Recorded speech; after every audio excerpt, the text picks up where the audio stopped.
So at ito ang pag-uusapan natin ngayon. Yes, as in ngayon. Sara Duterte reached House plenary. Impeachment article against Vice President Sara Duterte have been brought to the House of Representatives plenary after the Justice Committee found probable cause. The charge include misuse of confidential fund and unexplained wealth. So yan ang tatalakayin natin ngayon at bibigyang linaw. At itong content na ito ay paliwanag sa mga DDS na mga utak tae. Ang bobobo nyo pa naman. Makinig. The article of impeachment at ang Biblia ng mga kasalanan ni Inday Sara Duterte. Ang article of impeachment ay koleksyon ng mga dokumento, mga aligasyon at mga testimonya, record at mga official findings. Nagsisilbing pinakamalaki resibo laban sa administratibong pang-abuso, korupsyon at paglalapastangan ni Inday Sara Duterte sa tiwala ng taong bayan.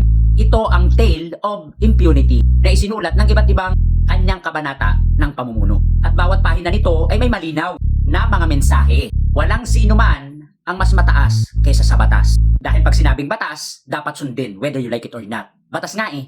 Ang mga pangunahing mga basihan ng mga reklamo. Ang una, misuse of public fund. Pangalawa, unexplained wealth at salin. At pangatlo, corruption at bribery. At ikaapat, threat at destabilization. Ang lahat ng yan ay na kay Sara Duterte. Pero bakit ganon? Ito ay tahasang sinabi at ginawa ni Sara Duterte. Pero bakit bulag pa rin ang mga DDS at may mga nagtatanggol pa rin dito? Ang lahat ng mga halimbawa na yan ay hindi mabababaw na kaso. Yan ay mabibigat. Kung nagagawa at nasasabi yan ni Inday Sara Duterte, ngayong siya ay ikalawang pangulo, paano pa kaya pag siya ay naging pangulo? Ano na lang ang tingin niya sa mga ordinaryong tao? Kung wala siyang takot na gawan ng masama o pagplanuhan ng masama yung mas nakakata sa kanya, ano pa kayang bilang ng mga ordinaryong tao kay Sara Duterte? Ang mga ito ay mga aligasyon ni Sara Duterte na direkta na tumatama sa mga integridad ng isang matataas o mga matataas na opisyal. Ang malaking tanong, ano pa kayang puwang ng mga ordinaryong tao kung nagagawa ni Sara ito sa may pinakamataas na posisyon na mas mataas pa sa kanya? Huwag nating antayin yung 2028. Ang antayin natin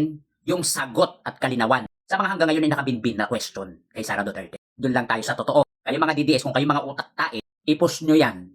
King Inamerns.